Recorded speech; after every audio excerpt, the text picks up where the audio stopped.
Welcome, everyone, to the Runners Roundtable podcast. I'm doing better with this introduction and letting you know that this is season 2 and that I am speaking to female run coaches.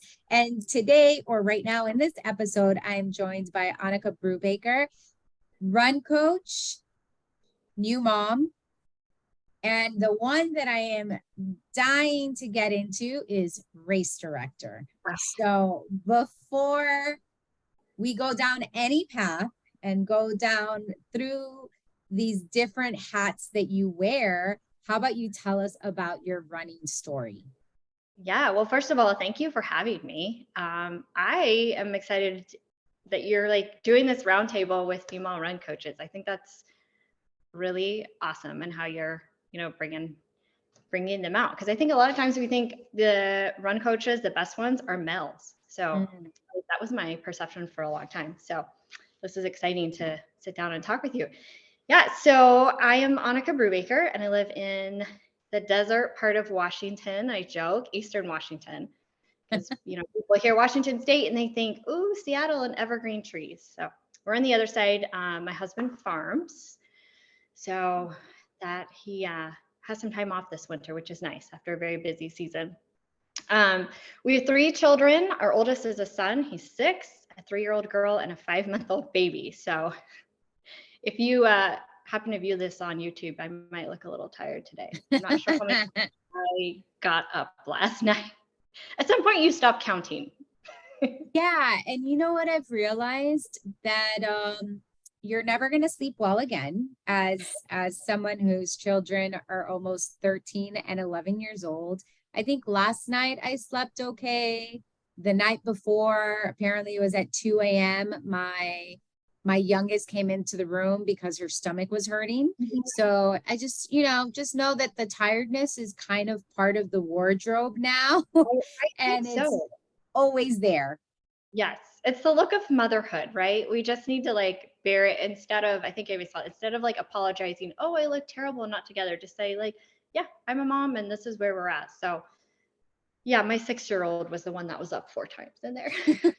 That's what amazed me when I had younger kids, where I was like, man, it's the oldest that's requiring a little more attention. I thought she would be a little more independent. And I still think back to when they were younger. The little one, she would sit with books for hours and just to be with books calm. And the oldest was the one that always needed attention. So it's just so fun to see their personalities come out. Yeah. We joke because my husband and I, we swear they get together in the hall and have this powwow. Okay, what time are you going to get up and who's going to get up and how many times? Because some nights they'll all be great. And then other nights are just awful. So that's where we're at. I have a kind of an interesting story on becoming a runner. I did not grow up in an athletic family or a runner, or I didn't know anything about it. Really wasn't encouraged. We were very outdoorsy. I grew up in Alabama, had horses. But my dad suddenly died when I was 18. And the next couple of years after that was just a huge struggle in my life, from a lot of different areas. I got married. I was actually 24. And so that next year, we just bought our first home. It was really, those are your joyous years, but I was really still struggling with the grief of my dad and going into depression.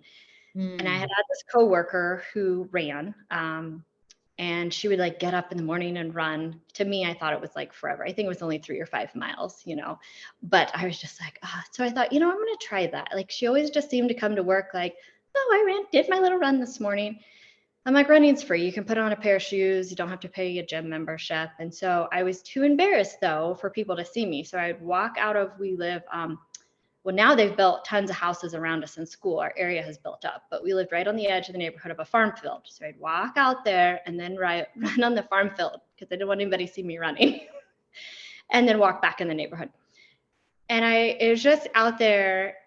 It was just kind of my time, I guess, kind of to think and to finally process through things. That became a time of, I really began to just pray and talk to God and why did these things happen? And I remember one day I tripped and I fell. It was this dirt road. And I just remember looking up at the sun and being but it was this moment. And I felt every time I would go out on a run, I could pound out all my frustration, all my anger, and come back, and you got all that running endorphins, and I just felt so good.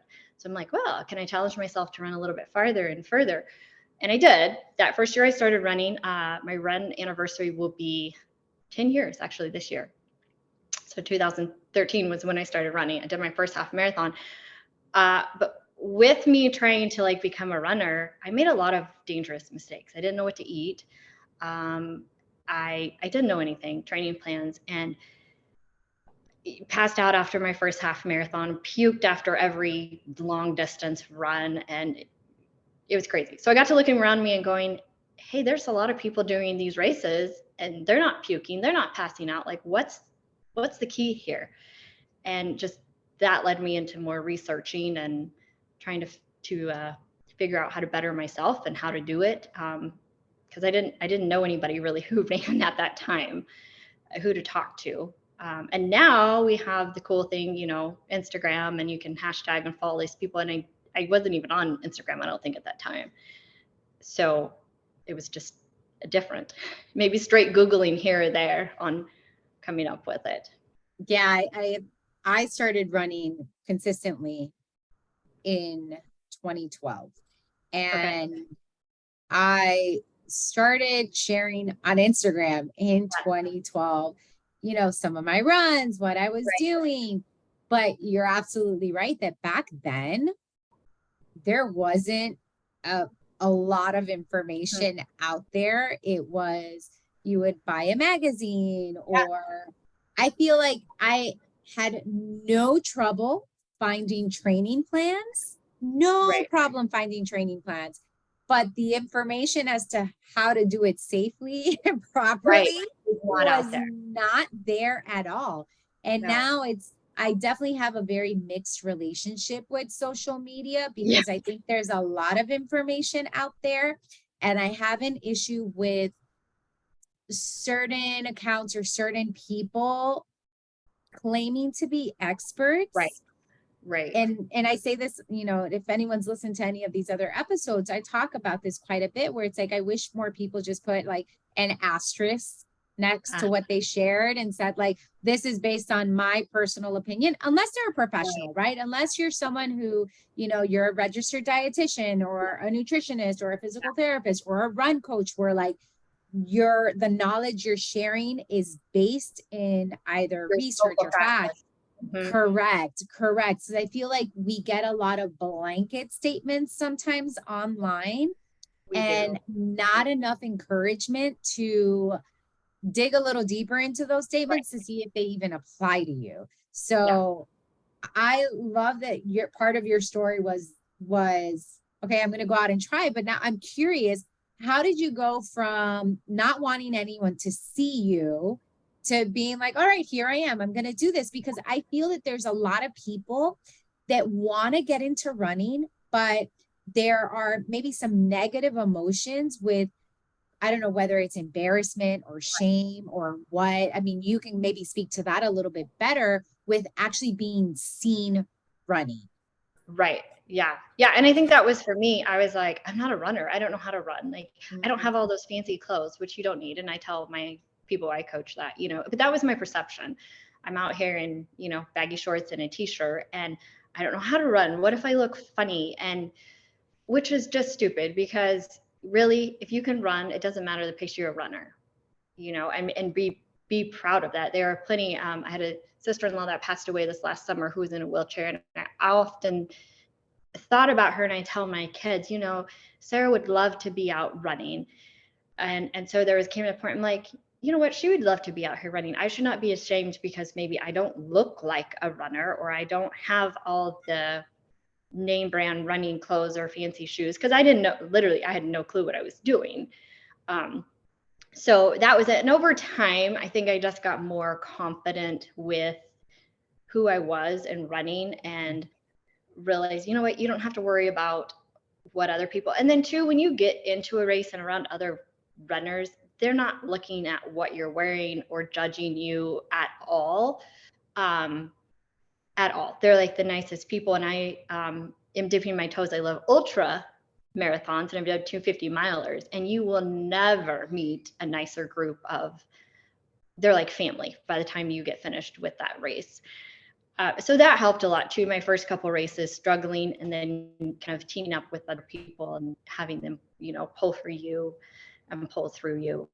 So, and I tell people, really, all you need is a pair of shoes. Like, you can go to Goodwill and find something. Now, it does get trickier the longer distance you go.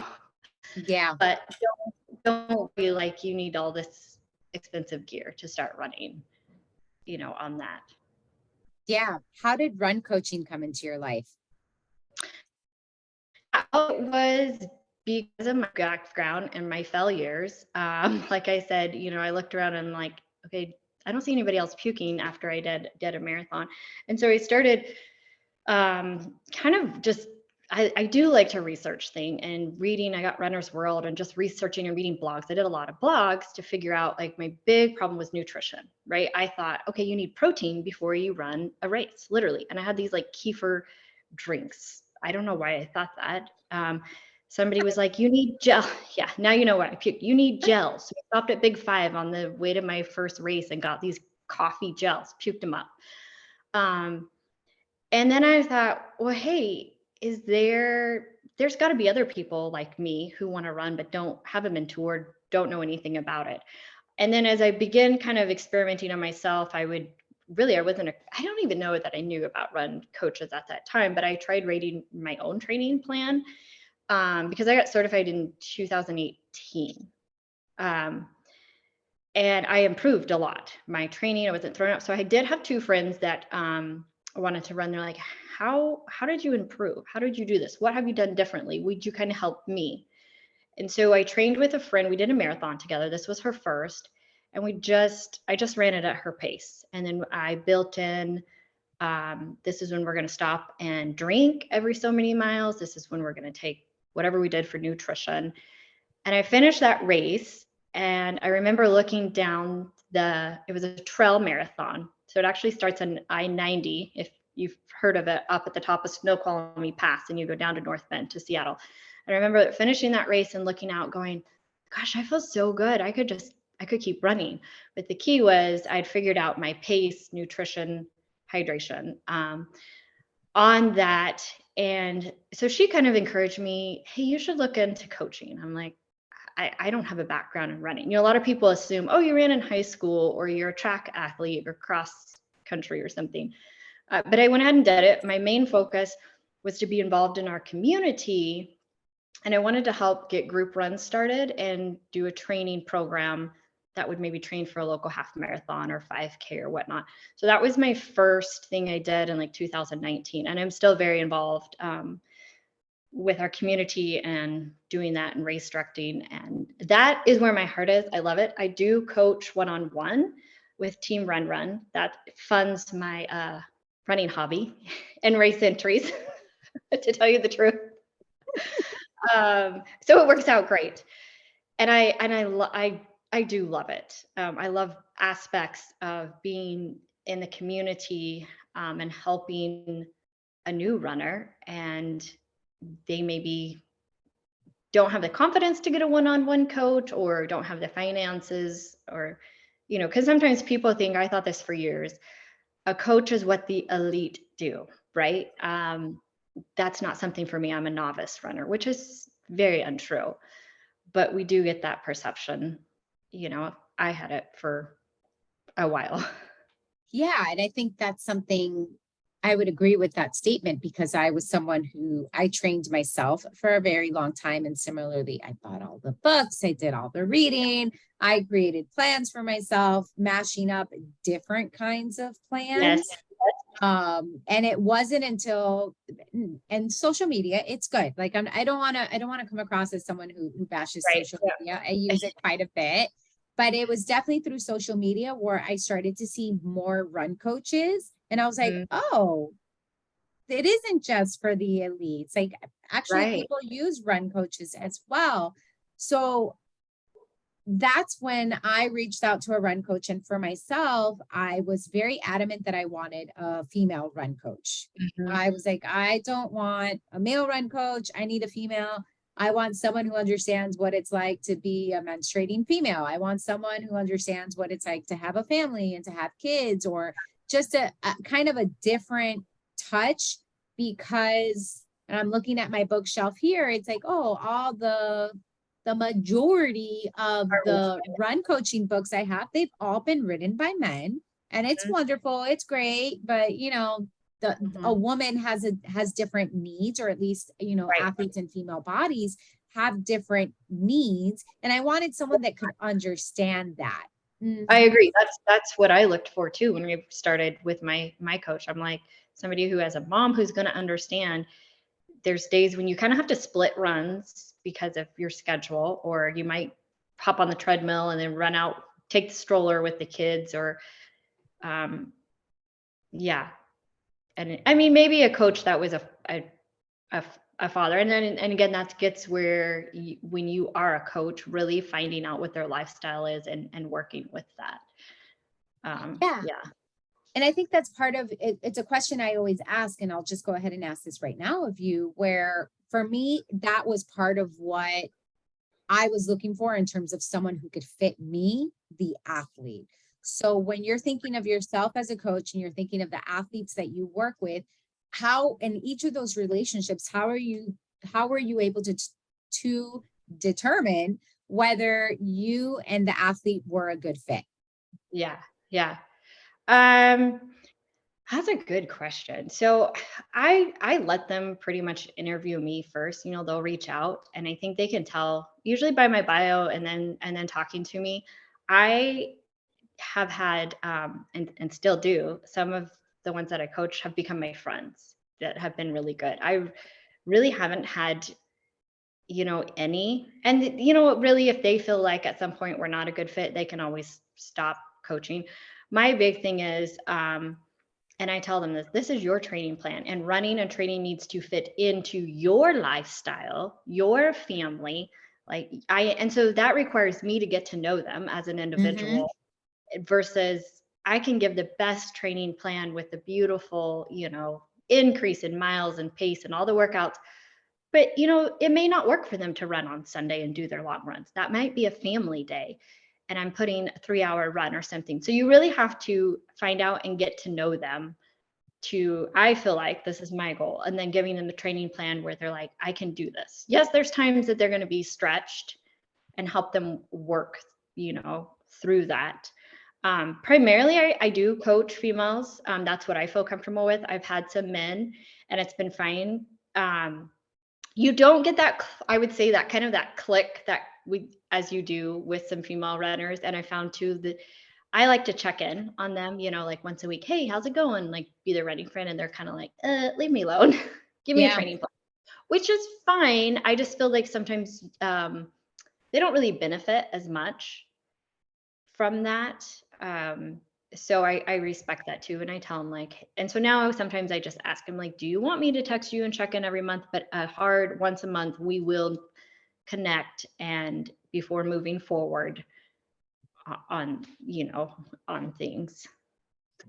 Yeah. And I appreciate you answering that, because one of my goals in having these discussions is so that people are able to see that a run coach is more than just the creator of a training plan.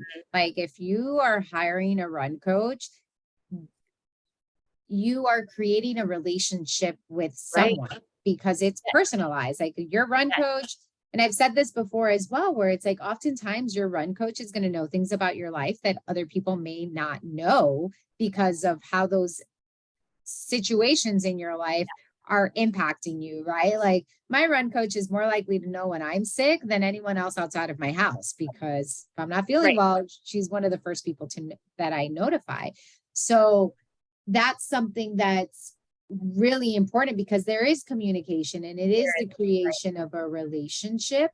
If you get someone that says, no, I just want the training plan, just give me the training plan, that's all I want, how do you respond to that?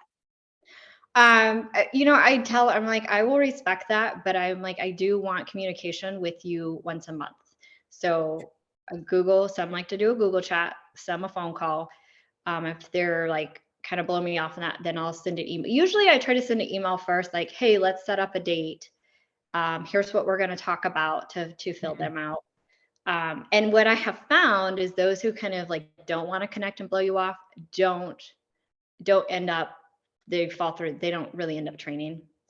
They're a very capable runner and they totally could do it. And so sometimes I think they kind of like, obviously I can tell, if they're not making all the runs, but those who really stay in constant communication are the ones who get the most out of it. And then again, that's the point of having a coach. Anybody can go get a training plan online, right? But that's the point of having that. Again, I had a female and she's like, okay, I think I'm going to be on my period for race day. And so we talked about, okay, here's your options to wear. Here's how we're going to handle it. And here's how I've been through that. You're not going to get that from a Mel, nor would I dare say that to them. So yeah, I have had that, and that is tough. And I try to respect that because I love to be in communication with my athletes. I tell them, I'm like, hey, if you don't have a runner friend, I want to be your runner friend. And some take me up on that, and some are like, no, just be my coach. So there's a little bit of balance. Oh, I love that. And that's one thing that I tried. Again, I think of even in my household, right? So I'm the runner of the family. My husband, my kids, not interested in it at all. Like they don't care about it. And here is running like this thing that's very, very big in my life. Like it's a big part of my identity. It's something I do often. It's something I think about daily because I'm very much like, all right, I don't have to run tomorrow, but I'm going to do my strength workout tomorrow so that I can be a stronger runner. Like it's something that's very, exactly. It's very present. And I don't know what I would do without my runner friends. And I don't know what I would do without my coach, right? Like even I think of something like I'm running the London Marathon in April and I was on the fence. Yeah, I was kind of on the fence of whether or not to do it. I texted my coach and I was like, this is what I'm thinking about doing. And she was so excited about the possibility of me doing it that I was like, well, I'm going to do it now. Like I'm going to feed off of her excitement. And once we had the conversation, like we talked about, I haven't trained for a spring marathon and how is that going to be different for me and going to London. And obviously there's a travel component, but it's that of like, okay, so yes, she's my coach, but she's also a runner friend in that she gets really excited about my running goals. And I think that is one of the things that a lot of people don't factor in, which is why I asked that question of fitness, because that is an important part of it. If someone feels comfortable with you, talking to you as their coach or talking to you as a runner friend, it's going to make the involvement and commitment to the sport and to the training plan and to showing up every day a little bit easier.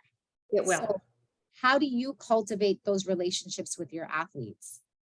I think it starts in the beginning, right? And I just started with somebody and I could tell we just really clicked, and we already have. And then being in almost daily communication. And I say that because I use Final Surge, so you can comment. I don't know if you're familiar with that platform, so you can comment. And so I love to just go in there, check that every day with my athletes and just do like, good job, or how did that feel? Boosting their confidence in that, because again, my little niche I like to say is, somebody who's taken time off of running or is a new runner. And so they need that boost of confidence. And then I love to hear back from them. And then I like to text every week. They're welcome to text me. And I do it with questions, like, how's your, great. I try to, reference back, like, great job on this. Here's your week looking forward. Do you have any questions, any concerns? And let them do it open where they can ask me questions back. And oftentimes they'll text during the week. And sometimes I will email once a week too, if they don't want to be bothered on the phone. I have done weekly phone calls that can get kind of time consuming. So I've decided not to do that, especially now with having a baby in the household. I did that early on in my coaching. But I do like to do that once a month where I do sit down with them and I'm like, okay, let's talk about your next month going forward. Do you have any trips? Here's a cutback week. How does this work? What do we want to move around? How's your work schedule? So, and you can really tell in their voice how they're doing. And then especially if you get to see them. So I kind of like those Google chats too, if they're comfortable with that. And then I give them an overview of here's my thoughts, and give them a chance to ask questions on that as well.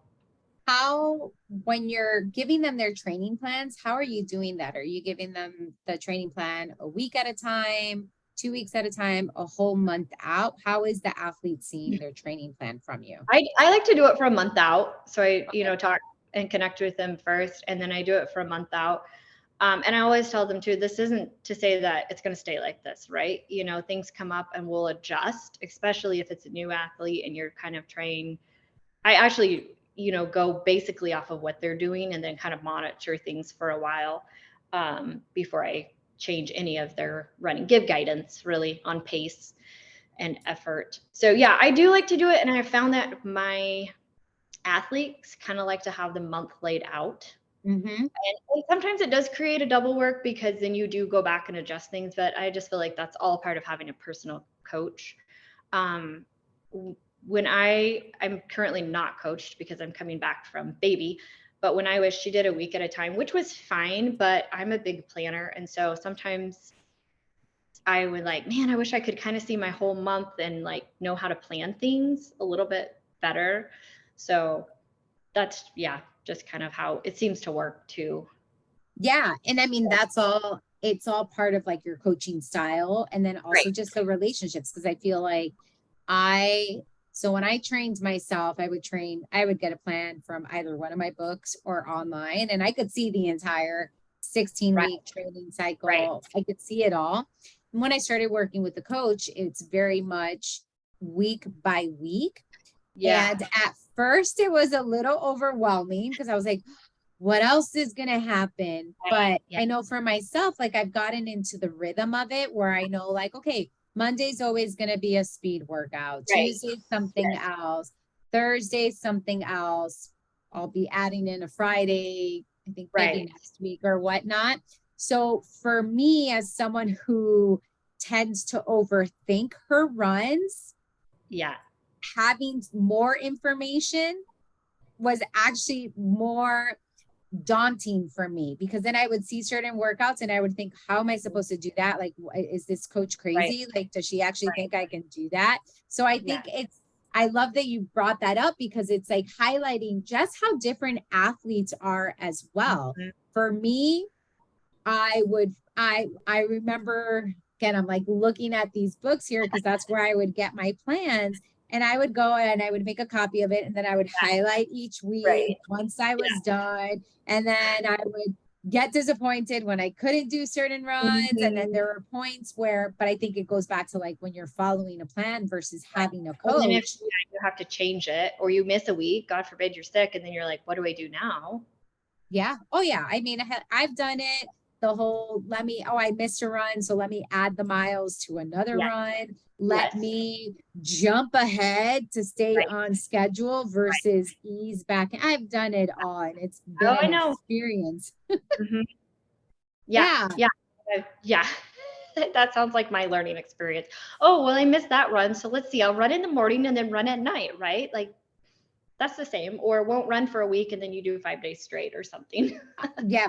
Absolutely. Totally. I've been there. I've done that. And I like to say that anytime I say runners do something, I say that because I've done it, and I've definitely fallen down that trap.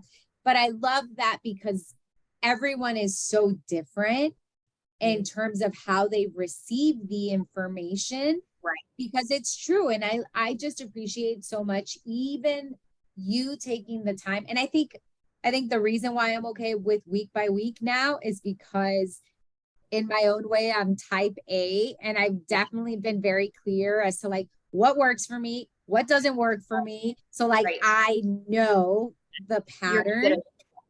Yeah. Well, you do have to trust your coach, because that's how, in a little bit, it was like, okay, I feel like I'm being led blindly. I wasn't, but you're losing that control. You know what I mean? Yeah. Like you said, then you find into the rhythm, and I'm like, oh, Tuesday. And I was totally fine with it. And I did really end up end up liking it. And I think the key is just staying in communication with, you don't give them like a month training plan and say, here you go, you're on your own for a month. It's really staying on top of things. Exactly. That's what I was going to mention here, where it's a collaborative effort, or maybe it's more of a partnership, right? It's a partnership in that you're creating the plan, but then you're still sitting down with them and saying, hey, this is what it is. Is there anything coming up for you travel wise? Are there parties? I feel like, especially with parents, we kind of forget that, like, hey, the kids have events going on too. Are we factoring those events? Are we taking into consideration that life outside of the run when it comes to that training plan? And even then, it seems like you make it very clear to them that, hey, this is what it is, but we can change it at any point in time. Yeah. And then sometimes I have people that are like, oh, I want to run on Monday, Tuesday. And then I see, okay, you're never running on one of those days. So let's rework things. Like, what's preventing you? And so you're kind of problem solving a little bit. Like, it is important to get these miles in. So how can we better help you do that? So that is a lot of it too. Cause sometimes they'll be like, I want to run this day, this day, this day. And then you're like going, yeah, that's not going to work. So again, trying to then help them. All right, let's really look at your week and what does work. And I feel like too, sometimes athletes come to you and they're like, oh, I'm available anytime. And you're like, really? You are? No, you're normal. You're not. Like, let's just be honest. And then usually they'll come out and tell you, okay, yeah, I really don't want to run this day, and that's great. That's what I want to hear. Or, they're like training for a road marathon, but say, I like to go trail running and do some hiking one day a week. Can I do that? And I'm like, yes, you can do that. Let's put that in. That's your cross training day. So you like to go swim. Yes, you can do that. Those are the things, but let's piece it and fit it together in your plan. I love that, because I find that, again, that's like a missed element of the coaching relationship, where in order for you to reach your goals, your coach is someone that's going to have a view of it all, not just your running, but what else you like to do.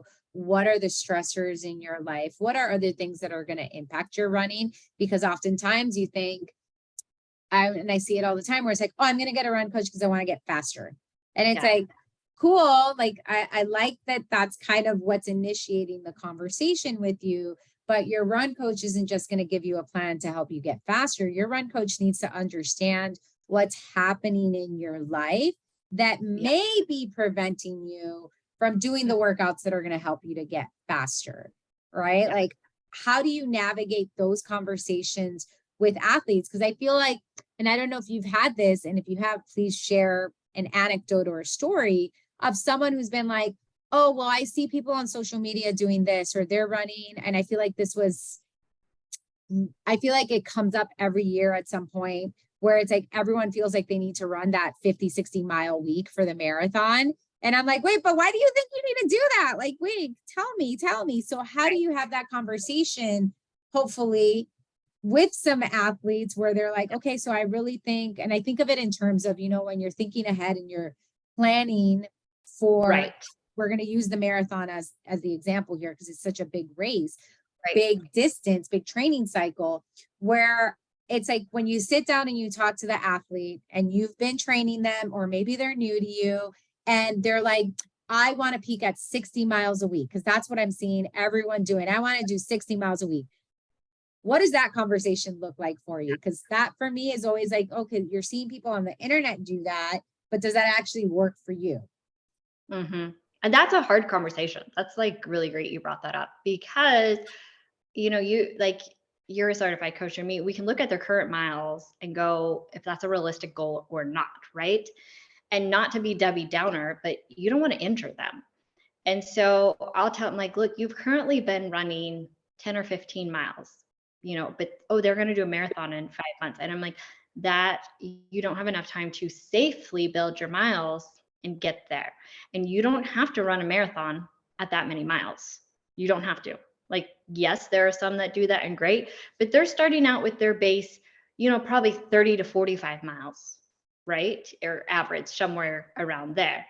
And so, and I tell them too, I said, what you peak at depends on what your base and how long you've been doing that, and how we can, because I like to do a like 2 or 3 week build and then a cutback week. And I found that works best for my athletes. They know that, okay, I have a break mentally, physically. And sometimes that does ebb and flow if they have things come up, because I like to, if they're traveling, to give them that break. So, and I'm like, that may be a goal that we work on like maybe next year or in 2 years. If you really want to get to that 60 miles, we can get you there, but it's not going to happen in a few months. And that same, say for a half marathon too, right? Somebody's like, they've been doing 10 miles a week. They want to do half marathon in 2 months, but I'm going to run 30 miles a week before I get that. I'm like, well, you don't have to. First of all, we can get you. And again, sometimes I've had to have those hard conversations in coaching going, what is your goal here? Right? Because I've had times where I give the training plan, I give the speed workouts, give them the tools they need based off of their initial, this is what I want to do. And then they're not doing it. They're moving runs, they're adjusting because they're seeing things on social media. Oh, I can do this and I can do that. And then and it is very hard as a coach to sit down and say, all right, what are your goals here? Because currently how you're running and training is not going to get you safely to that start line, may not get you at all there. So, trying to figure that out is tricky. That's the part that I would have to say that I don't enjoy. Yeah. And it's part, and I say this because, and I ask this, and I say this because of something you mentioned earlier, right? Where it's like our own experiences feed these relationships. Like when we tell you something, it's not because we're telling you because the book tells us. Part of it is because we've lived that, we have that experience with those. Yes. Yeah. So I always find it really curious when people talk about what's happening on social media and that they want to do stuff like that. And I'm like, but wait, does this actually work with you and with your life, right? Like, and we're both moms. And this is something that it's taken me a while to be able to say, or to like get comfortable with saying it. But it's like, I can't compare myself to someone who's in her 20s and doesn't have kids. I just can't. You can't. I can't. No. So how do you, when you have those conversations with people, because I think part of this is also like a deeper conversation as to how helping people understand why they're doing something. And I've said this before, and I'll say it again as well, where it's like, I feel like the coaches, sometimes you understand the why better than them, or you understand the goal better than them. And one of the tasks of a coach is getting the athlete on board. Right. Yes, that is very true. Yeah. Yeah. And helping them with that. Cause sometimes they come to you, with their ideas and agendas, and you're like, no, that's really not going to work. And, and then leading them through that. But I find if you have, like a solid constructive reason, if that makes sense, and help them understand it, and just be like, you don't disregard them like, oh yeah, no, that's not going to work. But explain to them. And what I've had to do too is say, and I do this up front, especially if it's a new runner, like, okay, this based off of, they give me of their week and their lifestyle, how they want to run. This is your recovery run. This is the purpose of it. This is your speed workout. This is the purpose. And so sometimes I have to take them back to that and say, well, it's not beneficial for you to try to do your speed workout and move it after you've done your long run. And here's why. Your legs are going to be tired. You're not going to this is why I do it earlier in the week and give you a few days in between, right? To kind of recover and keep a little bit, I guess, remind them like, hey, I am the coach here and there is a reason. Cause I've dealt with that, too. And they're like, oh, well, so-and-so, or my last coach did this, which always makes it a little like, okay. Yeah. And how do you handle that when someone says, well, my last coach did this? Well, inside of me, I'm kind of like, well, then why aren't you working with them? No, no, that's why I'm like, I'm curious, because that's my initial response, but I know that's not the response that's given. Right. Yeah. Well, we can learn from it too, right? So sometimes I'm like, okay, well, explain to me, like, how did you do it? And then I try to think in my head, like, okay, why did they do things that way? Like, how is that beneficial? And it might not be my preference, right? Or my style of coaching, but I try to think through that. And then I'm like, all right, well, here's my philosophy. And this is why I think it would better help you. And to a point, and I've been coached, you do have to trust your coach, right? That you Mhm. know. And I had a conversation with one lady and I'm like, I just think you're running too much. Yes, you've always ran 5 days a week for half marathon training. You did a cross training, all this, but by looking at different patterns that I see, sickness, lack of sleep, I really think it would benefit you to do, 4 days and then a day of cross training. And now seeing, it's really, really cool because I've seen her improve so much. And, and I know that took a leap of faith on her part to trust me and say, we're going to bring back the miles a bit, but, not decrease your endurance per se or your activity level. Let's just give your legs and body a little bit more rest, and we're going to try it and see how it do. And then this improvement. And honestly, sometimes we do just have better ideas. And I'm not saying like that maybe there's an athlete that's worked with me that's got a different coach that's more their niche and they improve with them. So that's part of it too, finding a coach that you really click with, that understands you and moving there. And I've been challenged by athletes that I've coached, like question every little thing. And that's good. That challenges me and makes me think through it. Even though it's a little bit hard sometimes. I'm like, okay, well, yep, let's just explain this. All right, we're gonna work through it, because I want them to understand my theory and process too. I don't want them to think I'm just randomly plugging runs in, because it's not that at all. And that usually helps them, I think, train better when you explain it. Right. I mean, an element of curiosity, I feel, is so needed in the coaching relationship, because it is, to what you shared, it is about asking them, okay, well, tell me more about that. Let me kind of understand that, because part of coaching too, in my opinion, is you're also developing the athlete mentally, right? With these runs, you are helping them develop. And sometimes it's like, maybe it's a run that they had during a training cycle that they felt made the training cycle, or that they felt especially challenged by the training cycle. So it goes both ways of kind of getting more information from them, and then you explaining what your philosophy is and figuring out, okay, so now that we have all this information before us, yeah, do you still want to do this, or do we want to try something else?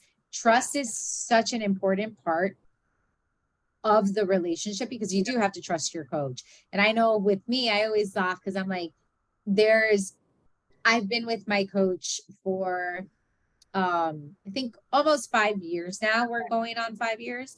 And I feel like there have been moments where I've asked for things where I'm like, do people normally ask for this? Like, I remember like we had a training cycle, or we went from the biggest change for us has been, and I say us because again, it's a relationship, has been not focusing on paces. So she, when we first started working together, she would always send paces for the different workouts.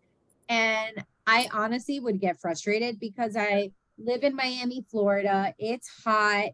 I would be able to hit the paces, or I would be a little bit off, but then I would feel awful because the weather was so bad. And I remember we had a discussion once about it.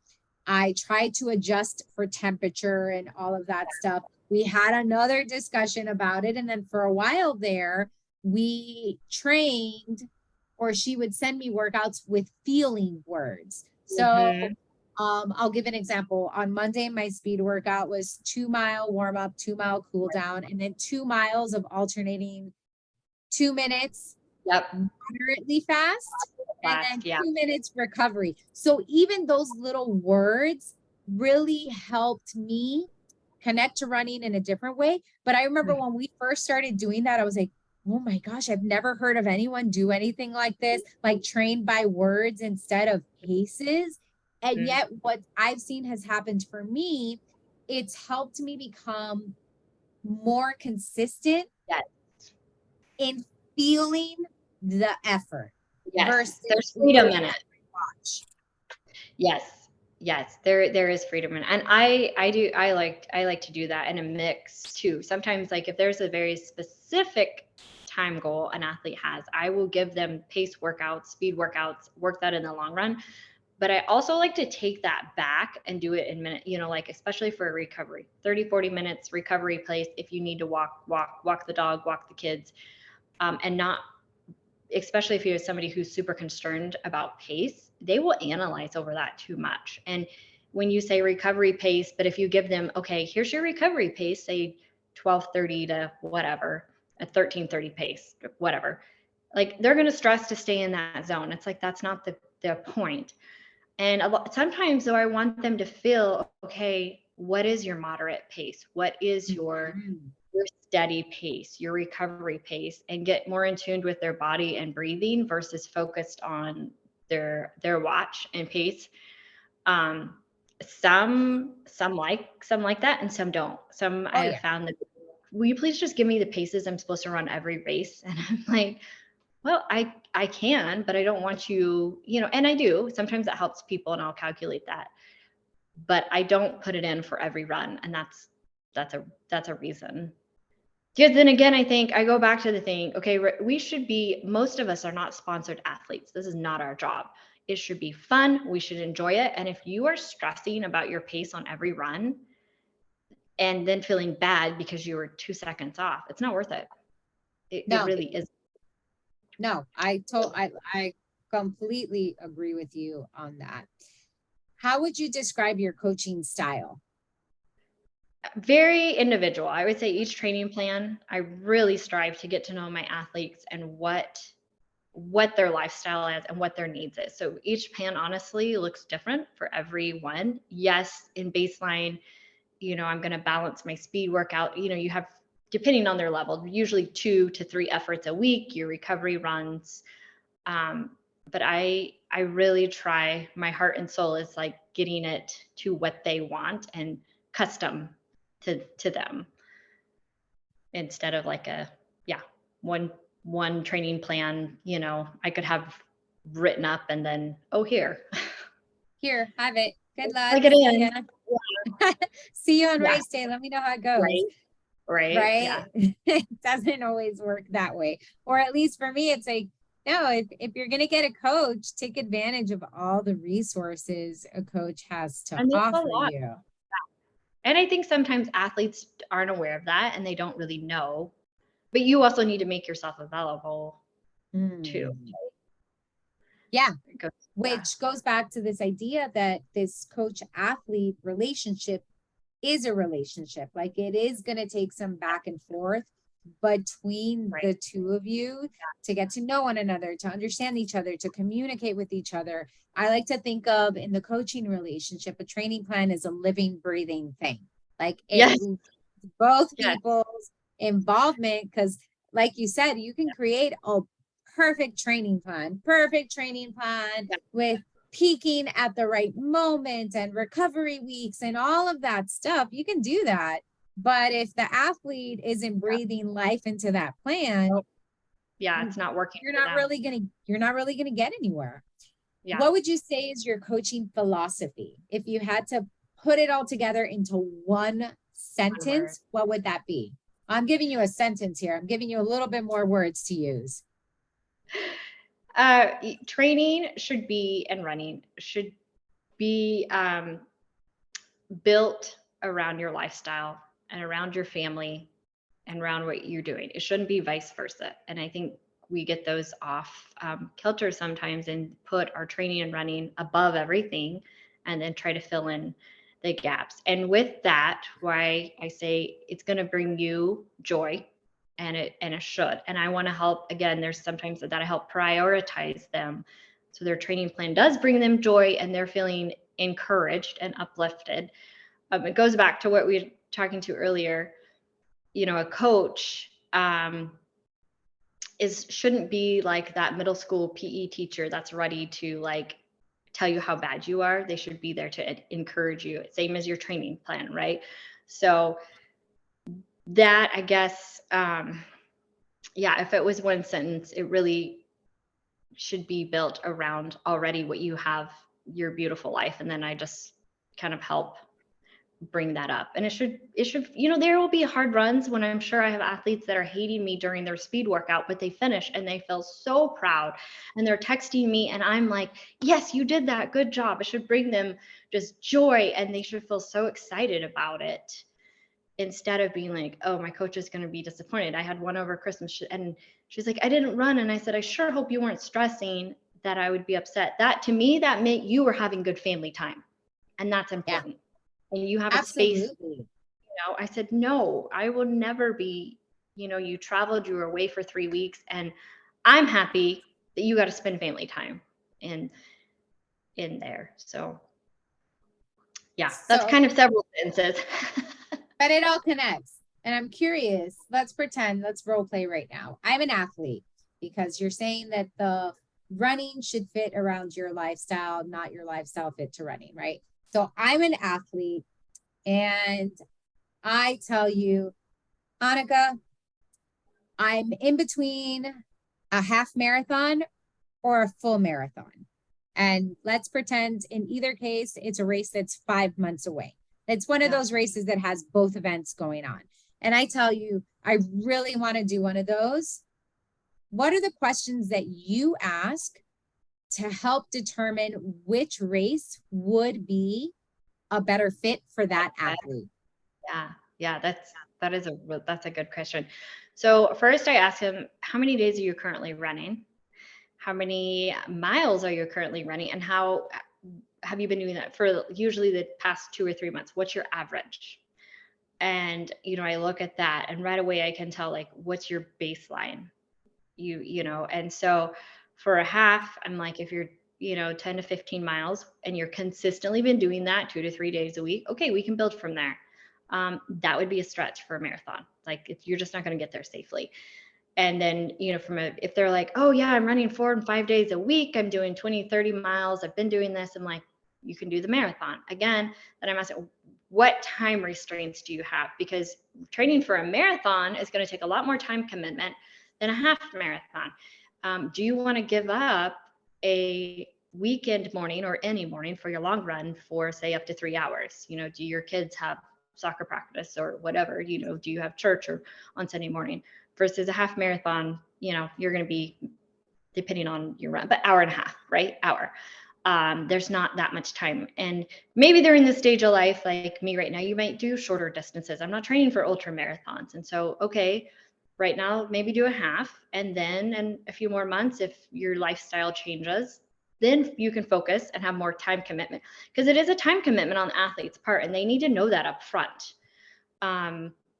If they're new to running, a lot of them, they'll have an idea, I would say, but making sure, like, are you ready to have this commitment on that? And that's why I do plan in those rest and recovery weeks. And I tell them that up front, you will get breaks. You're not going to be like peak, build, and then come off. So letting them know, okay, you've got a couple hard weeks coming up and then you're going to get a break. So also telling them that up front would help them.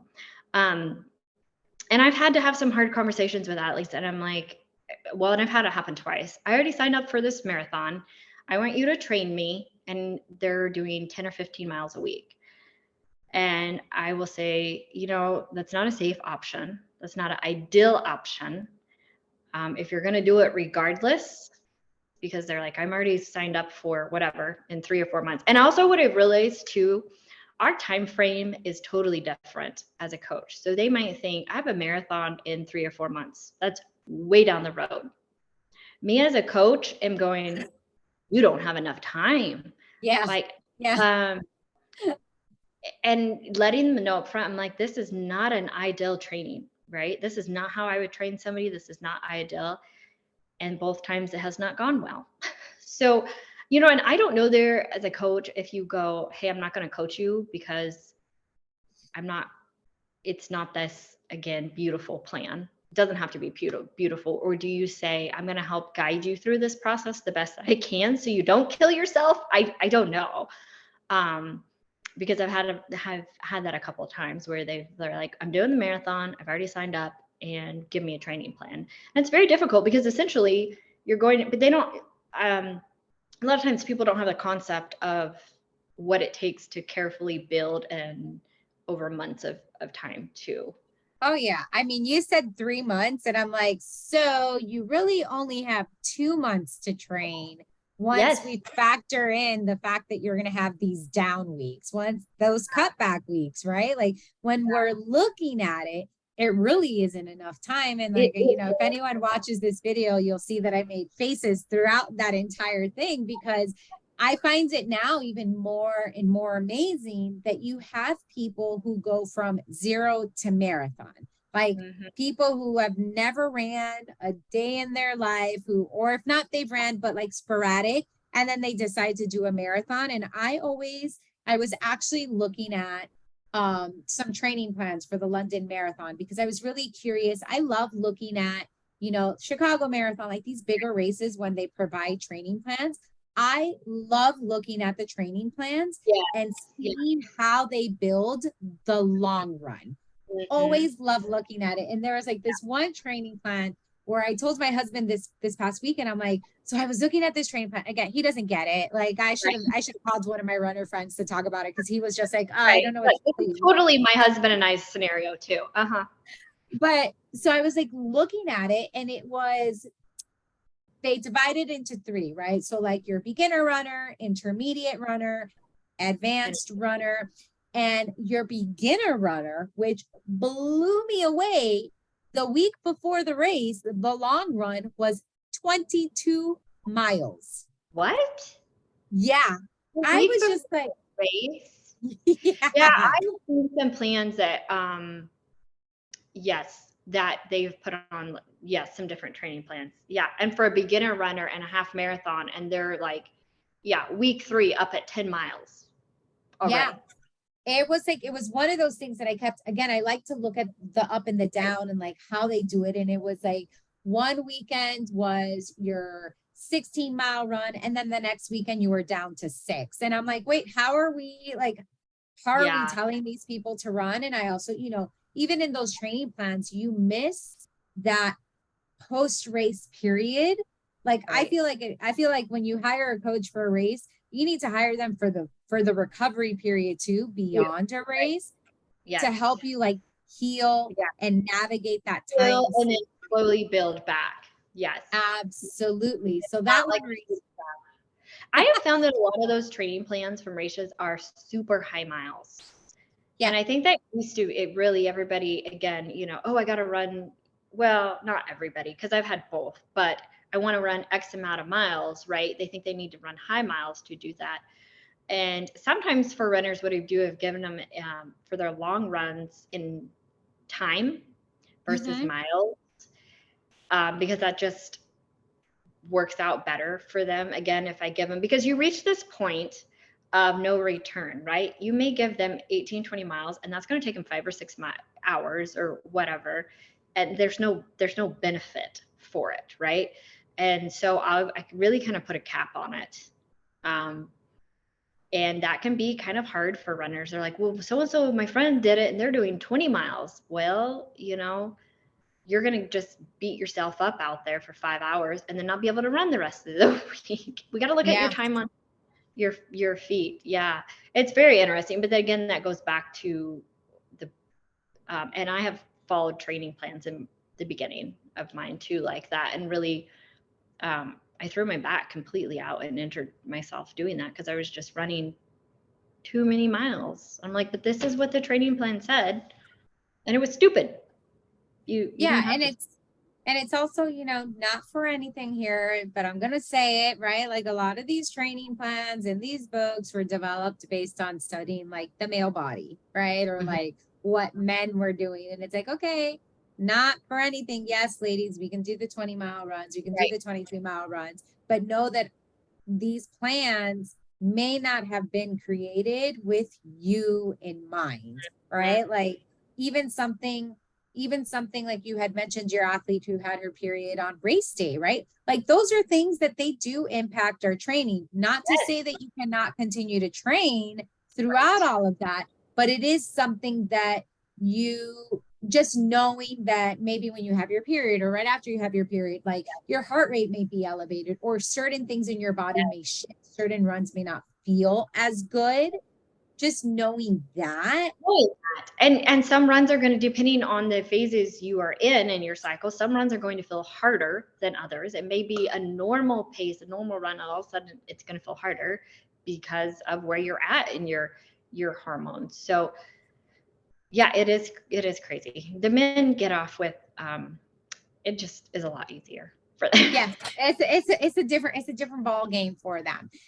Yeah. For athletes who are interested in working with you, how does that process work? Are they sending you a message on Instagram? Are they sending you an email? Are they reaching out via website? How do they initially get in contact with you? And then what is the process after that initial contact? Is there a consultation, which I think you said you do consultations, and intake forms in general? Like what does that process look like for working with you, or at least reaching out to you to have that conversation? To have that coach. Yeah. I've had people reach out to me if they're local, they might heard of me, they might text, they might call.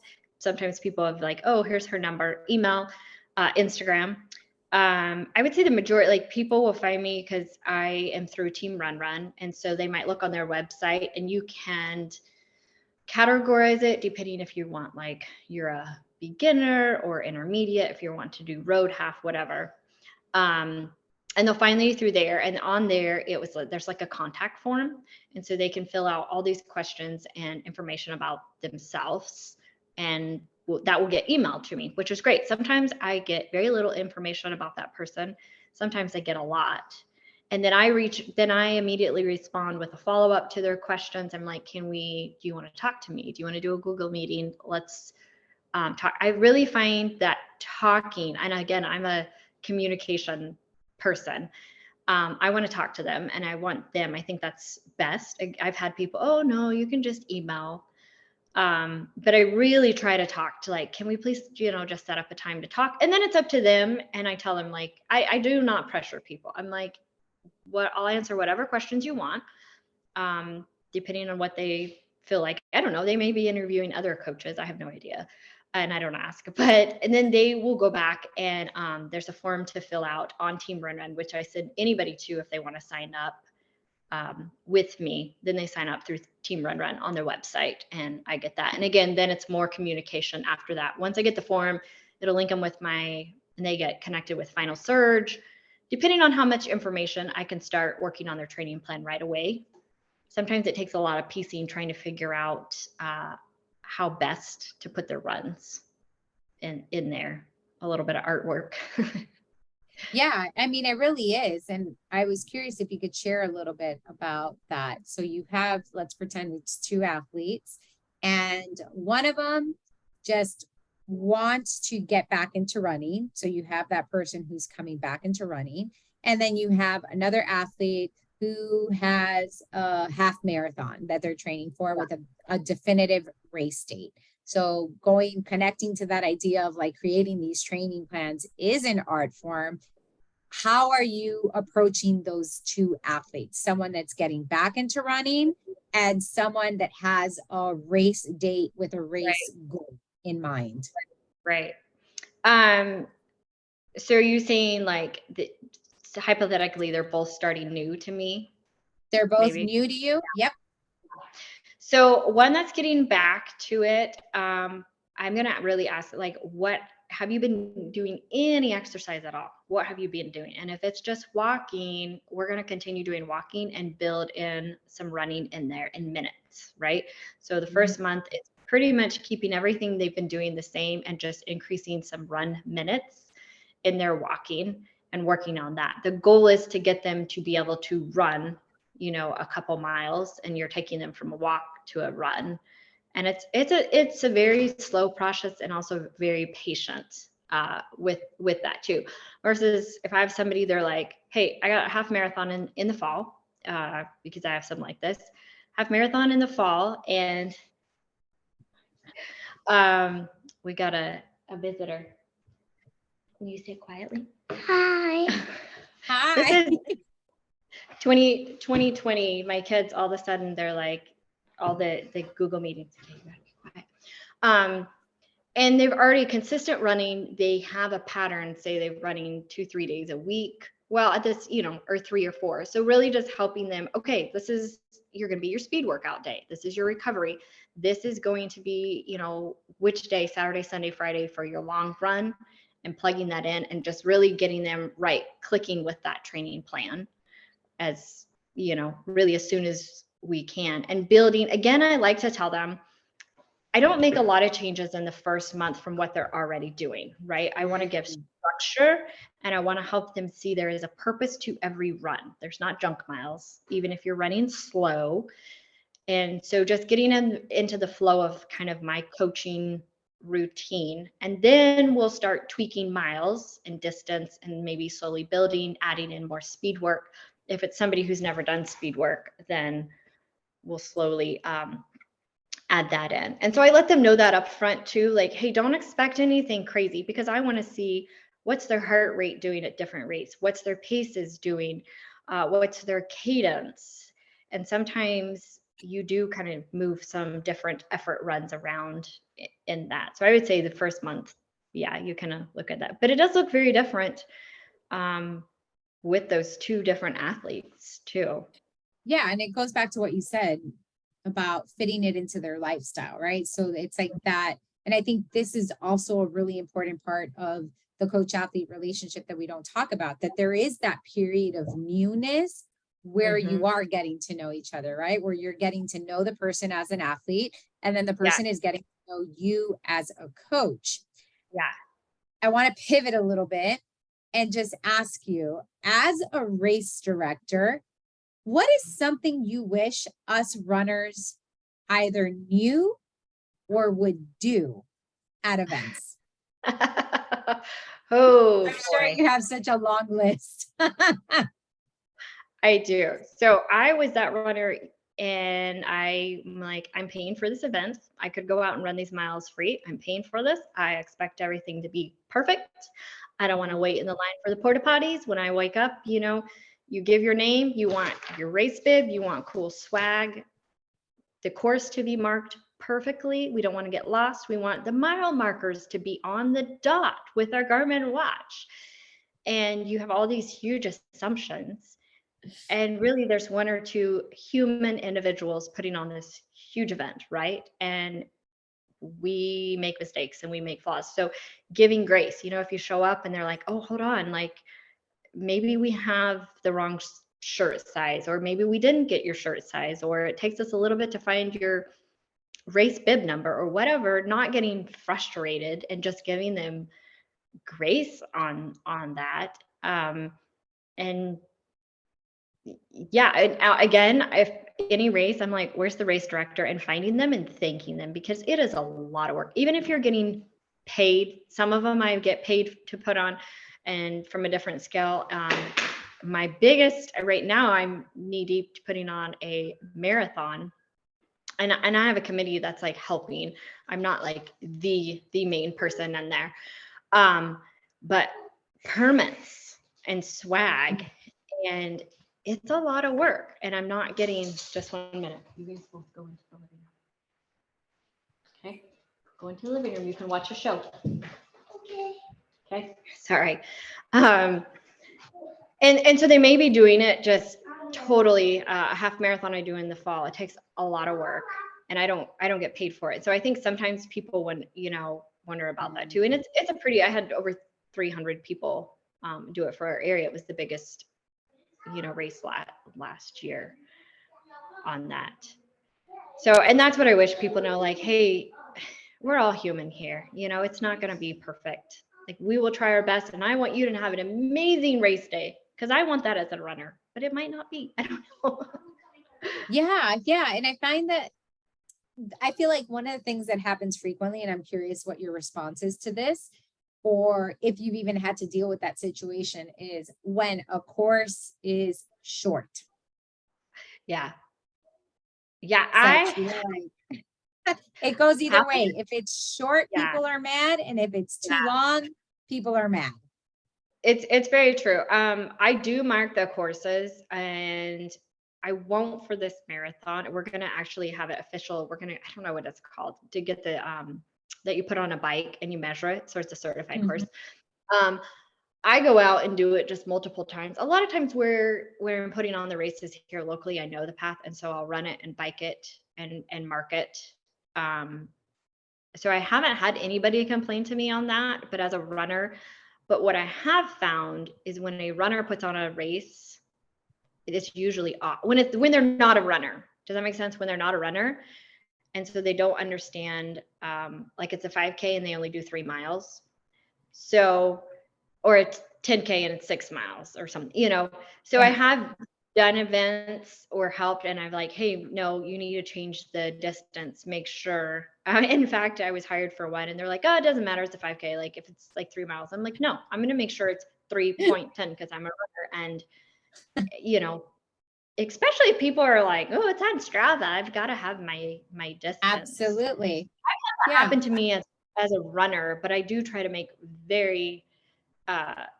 really, I try to make sure my courses are on. Now that I like to mark them every mile, if possible. And, those get off a little bit, but depending on how you run too, it might be off.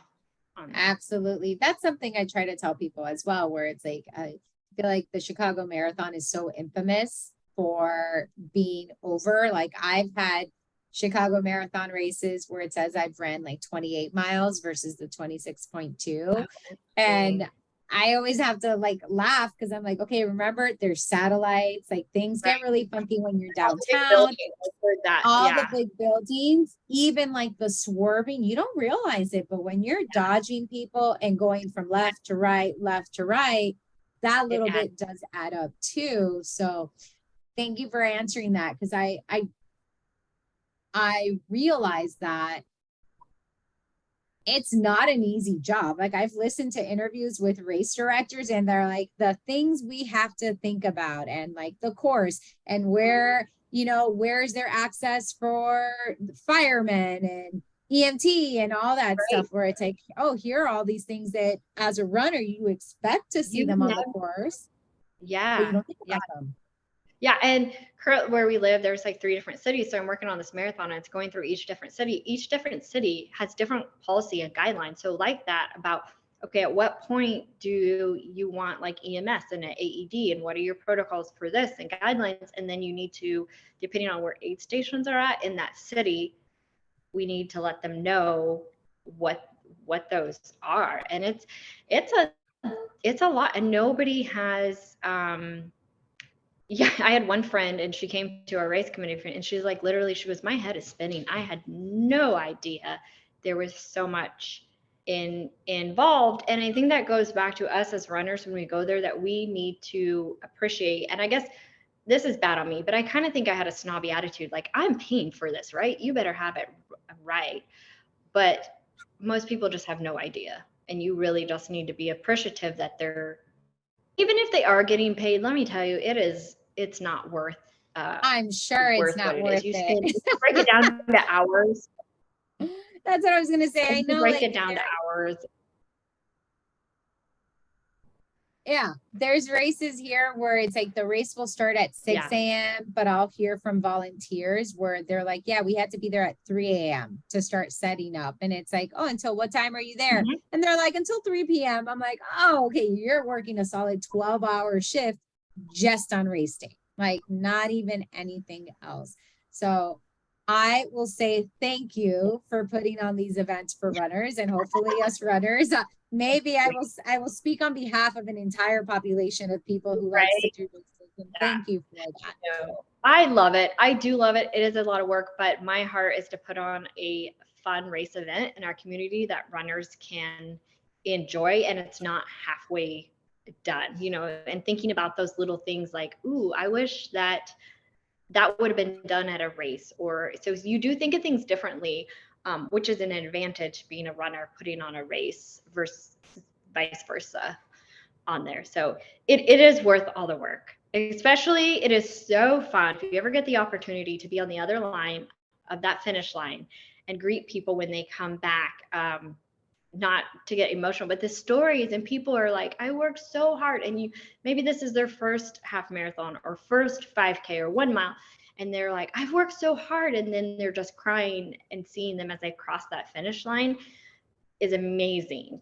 And you're like, I gave them the opportunity to do this. It's worth it. Just for one person, it's so worth it. Yeah, that's on my list to do this year, to volunteer at some races this year. Yes. Final question that I have for you, and I think you're going to have a really interesting answer. There is no right or wrong answer to this.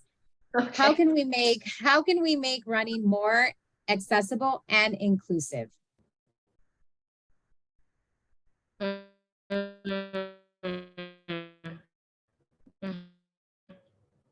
Yeah. So this goes back to, if you're a run coach, getting involved, I feel like, in your running community.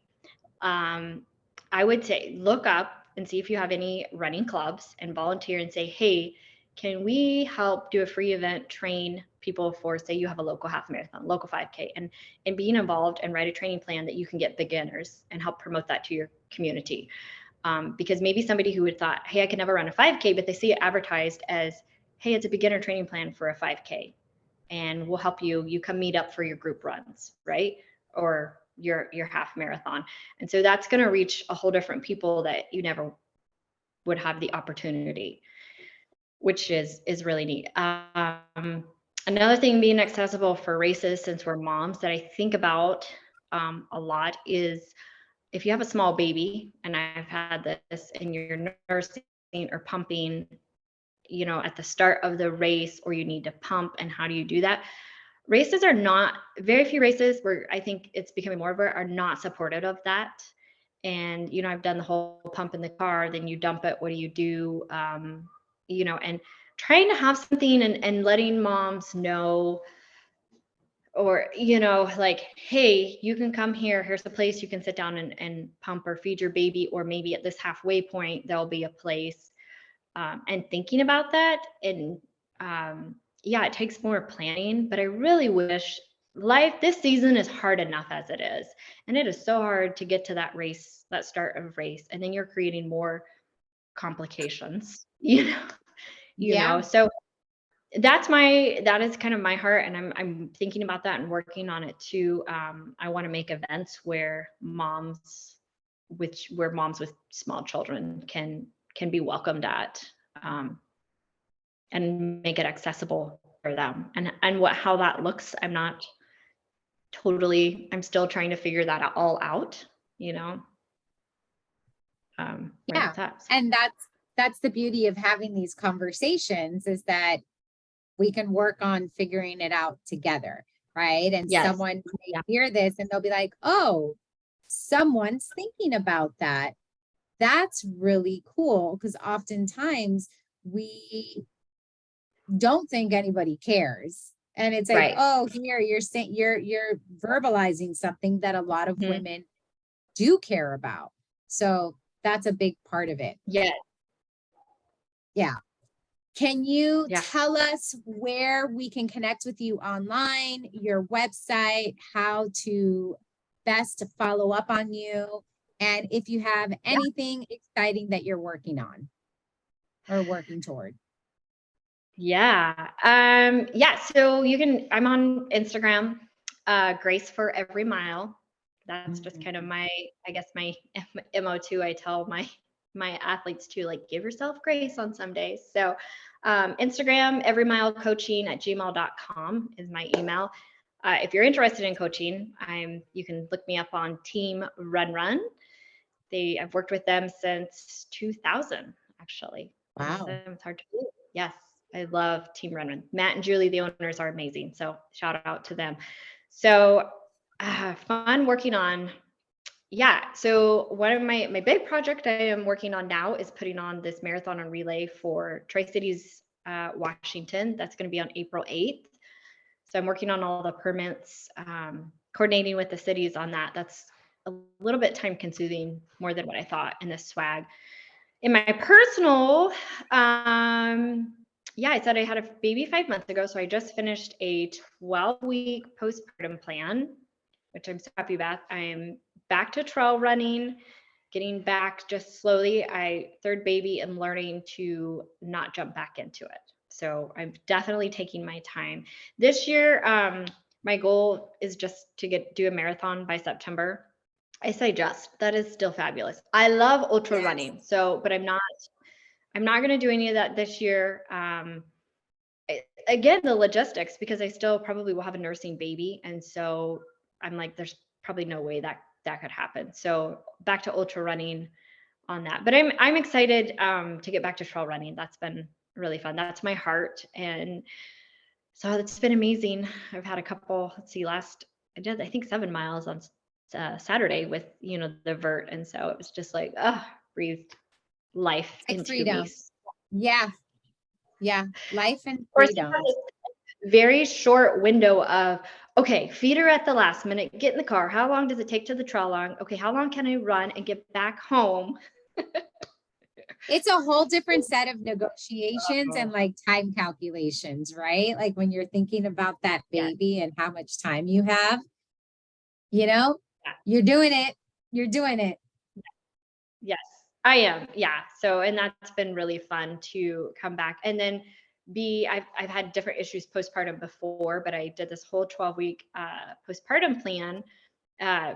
It is Glow Body PT, and it's called Post Pregnancy. And so it's been amazing. I realize I'm, as far as trail and vert, way ahead than I was the other kids, even though I'm not running as many miles. So like my second, I ran a half marathon right at 2 hours, 6 months postpartum. Looking back now, I'm like, how did I do that? Just, your buildup, like we were talking about. So just different levels. Like I'm way more stronger as a runner, I would say, because I've taken the time to build that pelvic floor back and core muscles. And so it's very.